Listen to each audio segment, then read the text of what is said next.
चलिए आज हम लोग देखते हैं टिल का यूज कहाँ पर किया जाता है। देखिएगा TILL है, ये टिल है ना। और टिल का यूज जो है जब तक के सेंस में किया जाता है। कब किया जाएगा? जब तक के सेंस में। बाकी टिल का बहुत यूज है, लेकिन अभी टिल का मात्र एक यूज देखा जा रहा है, और वो भी टिल का यूज किसके सेंस में? जब तक के सेंस में, है ना। जैसे जब तक तुम वापस नहीं आओगे सीता तुम्हारा इंतज़ार करेगी, या सीता इंतज़ार करेगी। क्लियर है ना। सीता इंतज़ार करेगी जब तक तुम वापस नहीं आओगी, तो क्या हो जाएगा? सीता, है ना, Sita will wait. Sita wait करेगी कब तक? जब तक तुम वापस नहीं आ जाओगी। तो यहाँ पर टिल होगा, वैसे आप अनटिल भी कर सकते हो, है ना। Till you return, till you return. यहाँ पर ध्यान देना, टिल के बाद जो भी कंडीशन होगा ना, ये देखिए एक प्रकार से कंडीशनल सेंटेंस हो गए। सीता तुम्हारा इंतज़ार करेगी जब तक तुम वापस नहीं आओगे। अब तुम यहाँ करो, यहाँ भी गए, यहाँ भी बिल लगना चाहिए, नहीं। कंडीशनल सेंटेंस में कंडीशन क्या है? जब तक तुम वापस नहीं आओगे, जो कंडीशन वाला सेंटेंस रहता है उसको प्रेजेंट इंडेफिनिट टेंस में रखा जाता है। और प्रेजेंट इंडेफिनिट का मतलब सब्जेक्ट, है ना, और उसके बाद में वर्ब की पहली फॉर्म या पहली फॉर्म में एस या ES। क्लियर है ना, समझ में आया। सीता विल वेट मतलब क्या हो गया? सीता इंतजार करेगी। सीता हिंदी भी लिख दिया जा रहा है, सीता इंतजार करेगी। और कब तक करेगी? जब तक तुम वापस नहीं आ जाओगे। जब तक तुम वापस नहीं आओगे या आ जाओगे, है ना। चाहे आप इंग्लिश वाला सेंटेंस ऐसा बनाओ, Sita will wait until you return. चाहे इंग्लिश वाला सेंटेंस आप ऐसा बना दीजिए कि till you return Sita will wait, है ना, कोई दिक्कत नहीं है ना। तो ये हो गया आपका टिल का यूज, याद रहेगा ना। चलिए अब हम लोग नेक्स्ट देखते हैं ऑन टू का यूज, है ना। देखिए ऑन टू का यूज पर के सेंस में किया जाता है, और जैसा कि पता है आपको, ऑन का भी यूज पर के सेंस में होता है जब कोई चीज़ फिजिकल टच में हो। जैसे हम कह दें ये पेन जो है कॉपी पर है। जैसे हम कह दें कि पेन जो है मेज पर है, मेज मान लो, पेन मेज पर है। जब कोई वस्तु दूसरे वस्तु के ऊपर हो लेकिन छुई हो, वो क्या हो? टच में हो, फिजिकल टच में हो, तब वहाँ ऑन लगाना। तो क्या हो जाएगा? Pen is on the table. Pen पहले से ही टेबल पर है, स्थिर अवस्था में है ना, फिजिकल टच में है। लेकिन जो ऑन टू का यूज होता है ये तब होता है जब कोई वस्तु, है ना, जब कोई वस्तु फिजिकल टच में तो हो लेकिन वो चल रही हो, मोशन में हो। जब कोई वस्तु फिजिकल टच पर हो, है ना, फिजिकल टच करे लेकिन वो मोशन में। जैसे हम कहें एरोप्लेन रनवे पर आ रही है, मतलब एरोप्लेन क्या है? जो रास्ता है नहीं, उस पर आ रही, तो उसकी फिजिकल टच में तो रहेगी, लेकिन फिजिकल टच के साथ में किस में है? वो मोशन में है। तो हम जैसे कहते हैं एरोप्लेन रनवे पर आ रही है। रनवे मतलब समझ रहे हैं ना, जो एरोप्लेन का जिस पर वो, जैसे जब लैंडिंग होती है जिस पर वो थोड़ी देर चलती है ना, पहिया। हाँ, तो यहाँ पर क्या हो जाएगा? The aeroplane is coming. Aeroplane आ रही है, कहाँ पर आ रही है? रनवे पर। तो यहाँ पर ऑन टू, है ना, ऑन टू द रनवे। यहाँ पर ध्यान देना। अच्छा, ऑन टू क्यों लगा? क्योंकि ऑन टू इसलिए लगा क्योंकि रनवे पर तो आ रही, रास्ते पर तो आ रही है जो उसका रन है, लेकिन जब तक आ रही है ना वो फिजिकल टच में, जब तक आ रही है। हम जैसे कह दें कार जो है, कार सड़क पर चल रही है। अब ध्यान देना, कार सड़क पर चल रही है, सड़क पर से होकर आ रही है, चल रही है। तो यहाँ पर क्या हो जाएगा, the car is running, the car is running. अब देखिए सड़क पर चल रही, सड़क के फिजिकल टच में तो है लेकिन वो कैसा है, मोशन में है। तो यहाँ पर क्या हो जाएगा, on to the road, on to the road, ये हो गया। समझ में आया है ना। लेकिन अगर इसी चीज़ को ऐसे कह दिया जाए कि कार जो है सड़क पर है, कार कहाँ पर है, सड़क पर है, तो यहाँ पर क्या हो जाएगा, द कार इज। अब बताइए, अब यहाँ ऑन टू नहीं लगेगा, क्यों, क्योंकि कार सड़क पर है, फिजिकल टच में है, लेकिन वो रुकी है ना, चल नहीं रही है।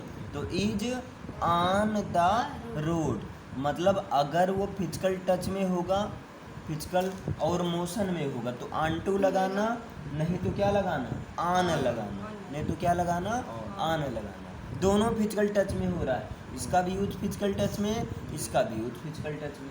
लेकिन यहाँ स्थिर वस्तु जो है स्टेबल, रुकी हुई है, लेकिन यहाँ पर रुकी नहीं है।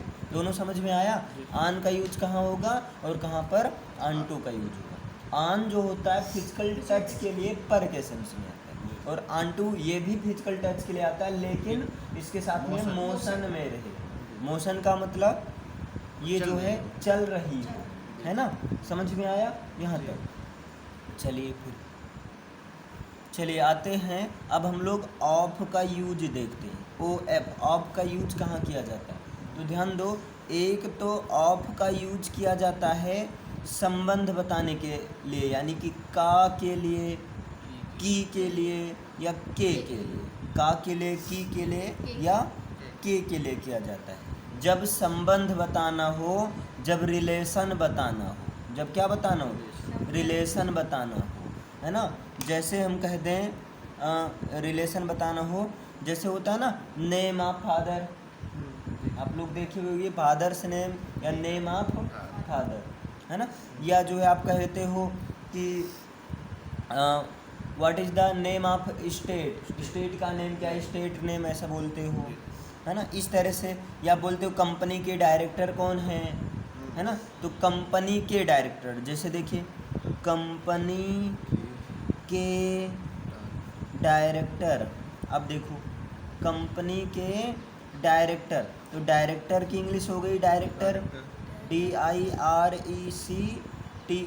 डायरेक्टर का की के लिए क्या लगाना है, ऑफ लगाना। क्यों, यहाँ रिलेशन बताया जाएगा कि कंपनी का रिलेशन डायरेक्टर से है, तो डायरेक्टर ऑफ, और यहाँ पर क्या कर दो, company, director of the company, company के डायरेक्टर, है ना। हम कहते हैं इस दुकान के मालिक, कोई मान लीजिए दुकान है ना, इस दुकान का मालिक, जैसे कह दिया जाए इस दुकान का मालिक, इस दुकान का मालिक। अब देखिए तो मालिक कौन है, दुकान का है, मतलब दुकान का संबंध है, रिलेशन किससे है, मालिक से है ना। तो यहाँ पर मालिक की इंग्लिश होती है ऑनर, OWNER, ऑनर, और का की के लिए क्या प्रयोग करना है, ऑफ प्रयोग करना है। तो ऑनर ऑफ, और यहाँ इस दुकान मतलब दिस शॉप, दुकान की इंग्लिश क्या होती है, शॉप, है ना। इस दुकान के मालिक, ऑनर ऑफ दिस शॉप। तो एक तो ऑफ का यूज हो गया किसके सेंस में, का की के सेंस में, है ना। लेकिन अब जो सबसे खतरनाक होता है वो चीज़ आपको ध्यान से देखना है ना। अच्छा, खतरनाक क्यों होता है, देखिए ऑफ का यूज जो है से के भी सेंस में किया जाता है, से के सेंस में किया जाता है। आपका यूज किसके सेंस में किया जाता है, से के लिए भी किया जाता है, जबकि से के लिए फ्रॉम का यूज किया जाता है, सिंस का यूज। लेकिन ऑफ का भी यूज से के सेंस में किया जाता है ना। जब जो है किसी डिजीज आपकी बात, जब किसी बीमारी की बात हो, जब किसी किसकी बात हो, बीमारी की बात हो, डिजीज की बात हो, तब वहाँ पर ऑफ का यूज से के सेंस में किया जाता है ना। से के सेंस में किया जाता हो। जैसे हम कह दें वो जो है मलेरिया से मर गई, वो मलेरिया से मर गई, मतलब सी डाइड, वो मर गई ऑफ मलेरिया, मलेरिया से मर गई। वो कैंसर से मर गया तो क्या हो जाएगा, ही डाइड ऑफ कैंसर।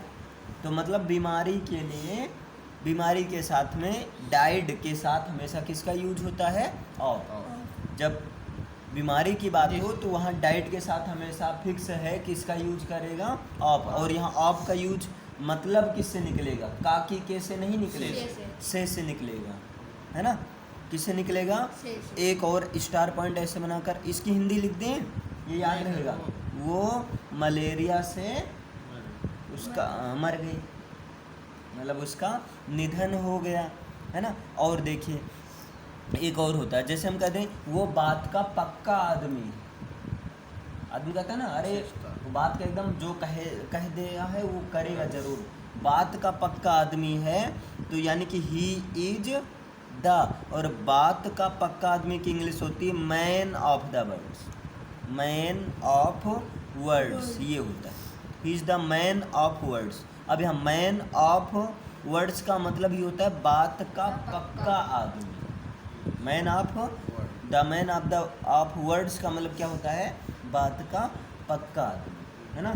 तो ऑफ मतलब का की के ये तो पता ही है, लेकिन ऑफ का यूज डिजीज के सेंस में, बीमारी के सेंस में डाइट के साथ ऑफ लगता है और उसका मतलब से होता है। नहीं तो जैसे मान लो हिंदी में कहीं सेंटेंस लिखा हो कि वह जो है हाँ वह जो है, हाँ जैसे वह मान लो हिंदी में कहीं लिखा हो वह मलेरिया से मर गई, यार मर गई थोड़ा ख़राब लगता है ना, वह मलेरिया से जो है मर गई, चलो ठीक है कोई बात नहीं, ऐसे लिख दो। तो देखो ही हो, स्त्री है तो सी हो गया, और तुमने कहा मर गई मतलब डाइड हो गया, और यहाँ फ्रॉम मलेरिया, नहीं फ्रॉम नहीं होगा, ऑफ होगा। क्यों, क्योंकि डाइड के साथ में ऑफ लगता है अगर बीमारी की बात हो रही हो तो, लेकिन ऑफ का मतलब से ही निकलता है। देखिए अब यहाँ पर एक चीज़ और देखिएगा, ये तो है आपका ऑफ है ना, लेकिन यहाँ पर एक ऑफ और होता है, एक ये होता है ऑफ, है ना, एक होता है ऑफ और ये होता है ऑफ ऑफ ऑफ। आदमी कहता है स्विच ऑफ, तो स्विच ऑफ ये वाला ऑफ, है ना। अब इस ऑफ का यूज, इसका तो आपने देख ही लिया कहाँ से यूज होता है, कैसे होता है। तो इस ऑफ का यूज से के सेंस में किया जाता है, से के सेंस में किया जाता है। अभी इसका भी यूज से के सेंस में किया जाता है, लेकिन से के सेंस में किया जाता है जब कभी सेपरेशन की बात हो, जब कभी किसकी बात हो, सेपरेशन की बात हो। सेपरेशन का मतलब अलगाव की बात हो, अलगाव, अलगाव का मतलब समझ रहे हो ना, बंटवारे की बात हो, विभाजन की बात, अलग करने की बात हो, वहाँ पर से के लिए किसका यूज किया जाता है, ऑफ के लिए किया जाता है ना। जैसे हम मान लीजिए कहें कि पेड़ से, अच्छा कि पेड़ से पत्ते गिर गए या गिरने लगे, पेड़ से पत्ते गिर गए, तो देखिए पत्ता जो था पेड़ पर लगा था, है ना, लेकिन अब पत्ता क्या हुआ, पेड़ से मतलब एक सतह को छोड़ रहा है ना। जब एक सतह को छोड़ दे, जैसे हम कहते हैं एग्जाम्पल की बात करें तो पेड़ से पत्ते गिरे या गिर गए, है ना। अब यहाँ पर देखो, यहाँ पर पत्ता मेन बात हो रही पत्ते के बारे में, तो हो जाएगा द लीव्स, द लीव्स, फिर यहाँ देखो गिर गए, पास्ट इंडेफिनिट टेंस है, तो the leaves fallen down, fallen down. अब यहाँ पर फ्रॉम ट्री नहीं होगा, यहाँ पर क्या होगा, ऑफ ट्री, ऑफ ये वाला ऑफ ट्री, है ना। अच्छा ऑफ ट्री क्यों किया गया, क्योंकि अभी तक पत्ता जो है ट्री में था, लेकिन अब ट्री से क्या हो गया, अलग हो गया, एक सतह को वो छोड़ दिया, जिस सरफेस पर था उसको छोड़ दिया, है ना, इसके लिए किया जाता है। समझ में इतना आया। और देखिए अगर हम जैसे कहें तो वो बाइक से गिरी गई, वो बाइक से गिर गई, वो बाइक से गिर गई, तो क्या हो जाएगा? सी और फेल, सी फेल, है ना? इसे यहाँ फेल डाउन होगा, है ना? फेल डाउन होगा। हाँ, ये थर्ड फॉर्म हो गया। ठीक, ये सेकंड फॉर्म यहाँ लगेगा। ये तो सी फेल, और वो जो है आप चाहो तो डाउन लिख सकते हो, ना चाहो कोई दिक्कत नहीं। तो she fell off the bike, off the bike, इसका मतलब वो बाइक से गिर गई, मतलब पहले बाइक पर बैठी थी, अब जब गिर गई तो जमीन पर बैठ गई, है ना? नहीं समझे? जब कोई ऊपर से नीचे की गति हो, ऐसे समझ लो, जब ऊपर से नीचे की ओर गति हो, है ना? और ऊपर से नीचे यानी कोई ऊपर रहा हो और अब नीचे आ गया, जैसे पत्ता अभी तक ऊपर था, अब कहाँ गया? नीचे आ गया। वो ऊपर बढ़िया बैठी थी, है ना? और एक हचका लगा, नीचे आकर बैठ गई, है ना? समझ में आया? हम कहते हैं प्रिया जो है सीढ़ी से कूद गई, प्रिया जो है सीढ़ी से कूद गई, तो क्या हो जाएगा? प्रिया, हाँ, प्रिया जंप्ड, कूदना की इंग्लिश जंप, तो यहाँ पर क्या कर दो? ईडी लगा दो, क्योंकि पास्ट इंडिफिनिट सेकंड फॉर्म चाहिए। तो Priya jumped off the stairs, stair का मतलब क्या होता है? सीढ़ी। तो प्रिया जो पहले ऐसे मान लो सीढ़ी थी, यहाँ जो है प्रिया बैठी है, यहाँ कौन बैठी? हाँ, यहाँ ऐसे प्रिया बैठी, देख रहे हो ना प्रिया को? ये देखो भोकाल बनाए बैठी कि खड़ी हैं पता ही नहीं चला। उनको गुस्सा लगा, ये क्या कर गई? कूद गई, है ना? जब कोई ऊपर से नीचे का अलगाव का सेंस हो, तब वहाँ पर क्या लगता है? ऑफ लगता है। तो Priya jumped off the stairs. समझ में आया? ऑफ का यूज से के सेंस में किया जाता है जब सेपरेशन अलगाव की बात हो, और खासकर ऊपर से नीचे के, एक सरफेस को छोड़कर दूसरे, जैसे पेड़ से पत्ते गिर गए, the leaves fell down of tree, और जो है वो जो है बाइक से गिर गई, तो she fell off the bike, प्रिया जो है सीढ़ियों से कूद गई, गिर गई नहीं, कूद गई, बहुत बलवान है ना? अभी हड्डी पसली एक हो जाएगी, तो क्या हो जाएगा? Priya jumped off the stairs, spelling ध्यान देना, स्टेयर्स, STAIRS, है ना? स्टेयर्स का मतलब क्या होता है? सीढ़ी होता है। समझ में यहाँ तक आया? चलिए आगे हम लोग देखते हैं यहाँ पर। अब ओवर अभी आ जाएगा, अभी देखते हैं ओवर का यूज कहाँ पर किया जाता है, कैसे किया जाता है ना? ओवर का यूज, तो देखिए ओवर का यूज किया जाता है के ऊपर के सेंस में। ओवर के यूज कहाँ किया जाता है? के ऊपर के सेंस में, बस इतना ही, लेकिन बहुत ऊपर रहे, बहुत ज़्यादा ऊंचाई, यानी कि अत्यधिक ऊंचाई के लिए, मैक्सिमम ऊंचाई के लिए, हायर हाइट के लिए, है ना? हायर हाइट के लिए, यानी कि अत्यधिक जो है हाइट के लिए, बहुत ज़्यादा ऊंचाई के लिए किया जाता है के ऊपर के सेंस में। किसका प्रयोग?